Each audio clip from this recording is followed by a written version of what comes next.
Hello everyone, welcome to the M की इस video में बात करेंगे करंट अफेयर्स के 13वें प्रैक्टिस सेट की। तो चलिए वीडियो को शुरू करते हैं आज के पहले प्रश्न से। आज का पहला प्रश्न है, आर्थिक स्वतंत्रता सूचकांक 2021 में भारत का स्थान क्या रहा? तो भारत का स्थान इसमें 121वां रहा। कुल कितने देशों के बीच रहा? कुल 184 देशों के बीच रहा। इस सूचकांक में पहला स्थान सिंगापुर का रहा, दूसरा स्थान न्यूजीलैंड का रहा।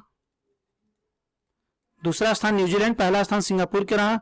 इस सूचकांक का प्रकाशन द हेरिटेज फाउंडेशन के द्वारा किया गया। द हेरिटेज फाउंडेशन के द्वारा इस सूचकांक का प्रकाशन किया गया। और इस सूचकांक की खासियत यह थी कि इस बार हांगकांग को इससे बाहर रखा गया। अगले प्रश्न की ओर बढ़ते हैं। हाल ही में किस देश के वैज्ञानिकों ने प्रकाश आधारित दुनिया का पहला क्वांटम कंप्यूटर बनाने का दावा किया है? तो क्वांटम कंप्यूटर बनाने का दावा चीन ने किया है और इस क्वांटम कंप्यूटर का नाम चीन ने जियूझांग रखा है। क्या रखा है?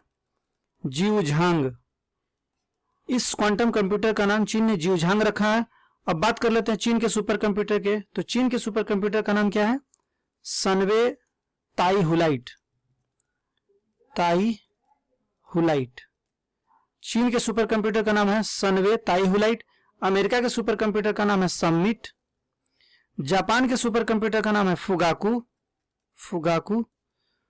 भारत के सुपर कंप्यूटर का नाम है परम सिद्धि। और फुगाकू के बारे में बता दें, यह विश्व की सबसे शक्तिशाली कंप्यूटर है और समिट विश्व की दूसरी सबसे शक्तिशाली कंप्यूटर। अगले प्रश्न की ओर बढ़ते हैं। निम्न में से किसके द्वारा इसरो ने पहली बार ब्राजील के किसी उपग्रह को प्रक्षेपित किया? तो ब्राजील के किसी उपग्रह को प्रक्षेपित किया गया PSLV-C51 के द्वारा और PSLV-C51 का यह 53वां मिशन था। और इस उपग्रह का प्रक्षेपण कहां से किया गया? इस उपग्रह का प्रक्षेपण श्रीहरिकोटा के सतीश धवन अंतरिक्ष केंद्र से किया गया। सतीश धवन अंतरिक्ष केंद्र से इसका प्रक्षेपण किया गया। और ब्राजील के किस उपग्रह का प्रक्षेपण किया गया? तो इसका नाम है अमेजोनिया 1 उपग्रह का प्रक्षेपण किया गया। और यह किस लिए किया गया? तो अमेजन के जंगलों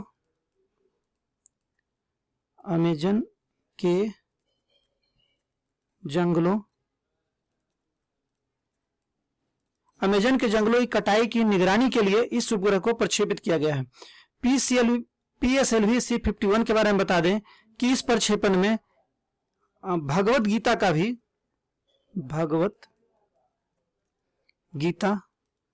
भी प्रक्षेपण साथ में किया गया अंतरिक्ष में। अगले प्रश्न की ओर बढ़ते हैं। वास पहल किस संगठन का एक पहल है? वास पहल WHO का पहल है। और WHO के प्रमुख कौन है? टेड्रोस अधोनाम घेब्रेसस इसके प्रमुख है। WHO का मुख्यालय कहाँ है? WHO का मुख्यालय जेनेवा में है। वास पहल इसका उद्देश्य क्या है? तो वास पहल का उद्देश्य है स्वच्छ जल सफाई एवं स्वच्छता के द्वारा संक्रमण से संबंधित बीमारियों से दूर रहना इसका उद्देश्य। अगले प्रश्न की ओर बढ़ते हैं। जनवरी 2021 को किस राज्य में एक मुट्ठी चावल संग्रह अभियान की शुरुआत की गई? एक मुट्ठी चावल संग्रह अभियान की शुरुआत पश्चिम बंगाल में की गई। कहां की गई? पश्चिम बंगाल में की गई। और किसके द्वारा की गई? तो बीजेपी अध्यक्ष, भाजपा अध्यक्ष JP नड्डा के द्वारा इसकी शुरुआत की गई। और इस अभियान का उद्देश्य क्या था? इस अभियान का उद्देश्य था किसानों के साथ सीधा संबंध स्थापित कर उनकी समस्याओं को जानना।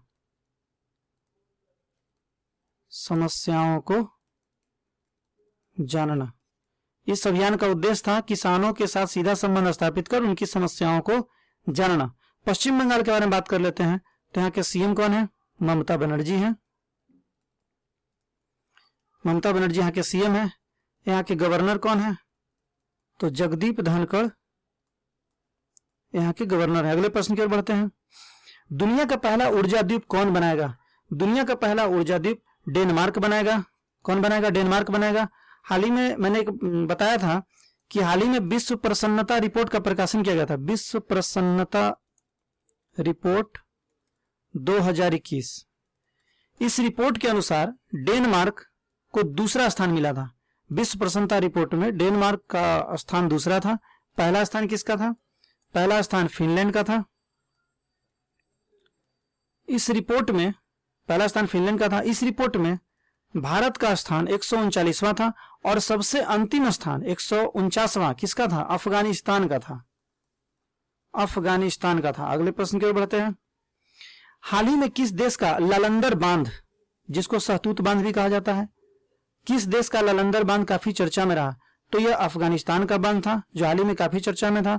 अफगानिस्तान के बारे में बता दें कि जो विश्व प्रसन्नता रिपोर्ट का जो प्रकाशन हुआ था, विश्व प्रसन्नता रिपोर्ट 2021 का जो हाल ही में प्रकाशन किया गया था, इसमें अफगानिस्तान को विश्व का सबसे दुखी देश बताया गया था। किसे? अफगानिस्तान को। और इसका रैंक इसमें था 149वां, सबसे अंतिम रैंक इसको मिला था। अगले प्रश्न की ओर बढ़ते हैं।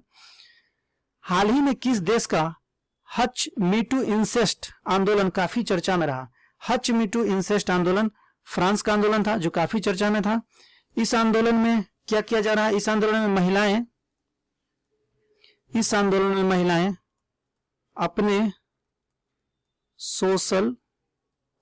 सोशल मीडिया अकाउंट के माध्यम से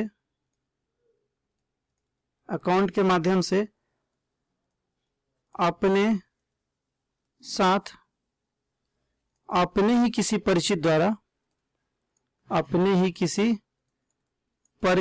द्वारा किए गए यौन दुर्व्यवहार को साझा कर रही है।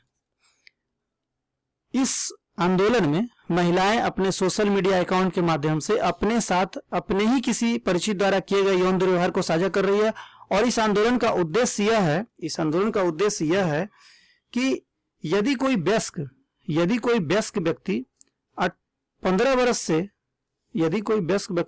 वर्ष से कम उम्र की यदि कोई वयस्क व्यक्ति 15 वर्ष से कम उम्र की महिलाओं के साथ यौन संबंध बनाता है तो उसे बलात्कार की श्रेणी में रखा जाए, क्योंकि फ्रांस में 15 वर्ष से कम उम्र की महिलाओं के साथ यौन संबंध बनाना बलात्कार की श्रेणी में नहीं आता। अगले प्रश्न की ओर बढ़ते हैं। प्राइस वाटर हाउस कूपर सर्वे के अनुसार कंपनियों की वृद्धि के लिए भारत कैवा सबसे बेहतर देश चुना गया है? तो भारत इसमें 5वां सबसे बेहतर देश चुना गया है। पहला सबसे बेहतर देश कौन है जिसे चुना गया है? तो पहला अमेरिका को चुना गया है, दूसरा चीन को चुना गया है, तीसरा जर्मनी को चुना गया है, चौथा ब्रिटेन को चुना गया है। पहला अमेरिका को चुना गया है और भारत का इसमें स्थान 5वां है। अगले प्रश्न की ओर बढ़ते हैं। मार्च 2021 को देश के किस जिले में ग्राम उजाला कार्यक्रम की शुरुआत की गई? तो ग्राम उजाला कार्यक्रम की शुरुआत आरा जिले में की गई। आरा कहाँ है? बिहार का एक जिला है आरा। और इस कार्यक्रम में 10 रुपए में एलईडी बल्ब मिलेंगे। एलईडी बल्ब प्रदान किए जाएंगे और इसमें अधिकतम 5 बल्ब दिए जाएंगे, अधिकतम 5 बल्ब मिलेंगे। और कच्छ के बारे में बात कर लेते हैं। कच्छ भारत का सबसे बड़ा जिला है। भारत का सबसे बड़ा जिला है। किस मामले में? क्षेत्रफल के मामले में। तो भारत का सबसे बड़ा जिला कौन सा है? क्षेत्रफल के मामले में कच्छ है। और थाने के बारे में बात कर लेते हैं तो यह भी भारत का सबसे बड़ा जिला है। भारत का सबसे बड़ा जिला किस मामले में? तो जनसंख्या के मामले में। भारत का सबसे बड़ा जिला कौन सा है? थाने है। और अब बात करते हैं माहे की। तो भारत का सबसे छोटा जिला भारत का सबसे छोटा जिला किस मामले में? क्षेत्रफल के मामले में। भारत का सबसे छोटा जिला क्षेत्रफल के मामले में कौन सा है? माहे है। अब बात करते हैं भारत का सबसे छोटा जिला किस मामले में? जनसंख्या के मामले में। तो यह हो जाएगा तवांग, ये दिबांग घाटी, दिबांग घाटी जो अरुणाचल प्रदेश में है। कच्छ कहाँ है? गुजरात में है। ठाणे महाराष्ट्र में है। माहे पुदुचेरी में है। अगले प्रश्न की ओर बढ़ते हैं। दुनिया का सबसे बड़ा नवीकरणीय ऊर्जा पार्क की आधारशिला कहां रखी गई है? नवीकरणीय ऊर्जा पार्क की आधारशिला हाल ही में गुजरात में रखी गई है और गुजरात के कच्छ जिले में रखी गई। कहां? कच्छ में रखी गई है। और इसमें क्षमता कितनी होगी? कुल 30,000 मेगावाट इसकी क्षमता रखी गई है, जो दुनिया का सबसे बड़ा नवीकरणीय ऊर्जा पार्क होगा। नवीकरणीय ऊर्जा के बारे में बता देते हैं। तो वैसी ऊर्जा जो प्राकृतिक स्रोतों पर निर्भर करता हो, जो प्राकृतिक स्रोतों पर निर्भर करता हो और कभी समाप्त न हो सके, जैसे में पवन ऊर्जा, सौर ऊर्जा, ज्वार ऊर्जा आदि। गुजरात के बारे में बात कर लेते हैं। तो भारत की पहली लिथियम रिफाइनरी, भारत की पहली लिथियम रिफाइनरी कहां बनेगी? गुजरात में ही बनाई जाएगी। अगले प्रश्न की ओर बढ़ते हैं। हाल ही में कहां काला नमक चावल महोत्सव का आयोजन किया गया? काला नमक चावल महोत्सव का आयोजन उत्तर प्रदेश में किया गया। उत्तर प्रदेश के किस जिले में किया गया? तो सिद्धार्थनगर जिले में इसका आयोजन किया गया। और उत्तर प्रदेश के कुछ और जिले के भी बारे में बताते हैं। हाल ही में लखनऊ में गुड़ महोत्सव का आयोजन किया गया, गुड़ महोत्सव। और झांसी में स्ट्रॉबेरी महोत्सव का आयोजन किया गया, स्ट्रॉबेरी महोत्सव। उत्तर प्रदेश ये सारे महोत्सव एक जिला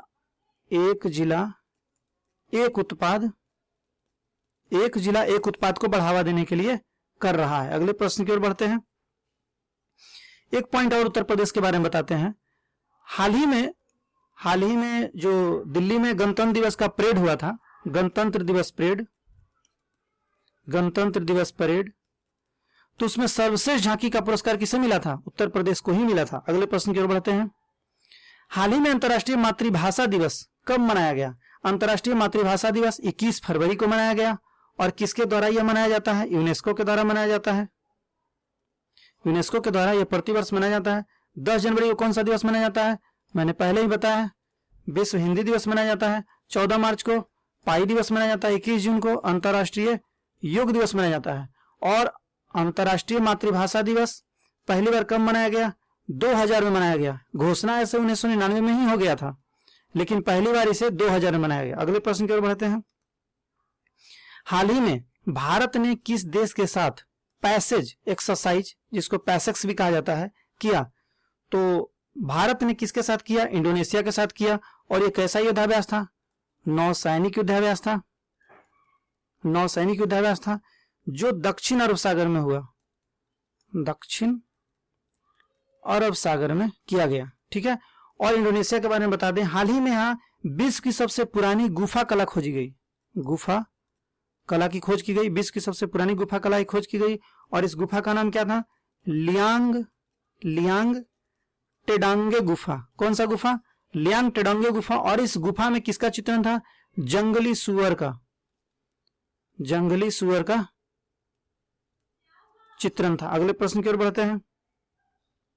हाल ही में किस अभिनेता को उनकी शॉर्ट फिल्म हैप्पी बर्थडे के लिए न्यूयॉर्क इंटरनेशनल फिल्म फेस्टिवल में सर्वश्रेष्ठ अभिनेता के अवार्ड से सम्मानित किया गया? तो अनुपम खेर को सम्मानित किया गया। और अमिताभ बच्चन को हाल ही में FIAF पुरस्कार से भी सम्मानित किया गया, जो भारत के पहले व्यक्ति हैं। अगले प्रश्न की ओर बढ़ते हैं। 30 मार्च 2021 को भारत का पहला पूरी तरह से विद्युतीकृत रेलवे जोन कौन सा बन गया? तो पश्चिम मध्य रेलवे पूरी तरह से विद्युतीकृत रेलवे जोन बन गया। और इसकी कुल लंबाई है 312 किलोमीटर और इसका मुख्यालय जब्बलपुर है, जब्बलपुर। तो यह था मेरा 13वां प्रैक्टिस सेट। मिलते हैं अगले वीडियो में। Thank you for watching.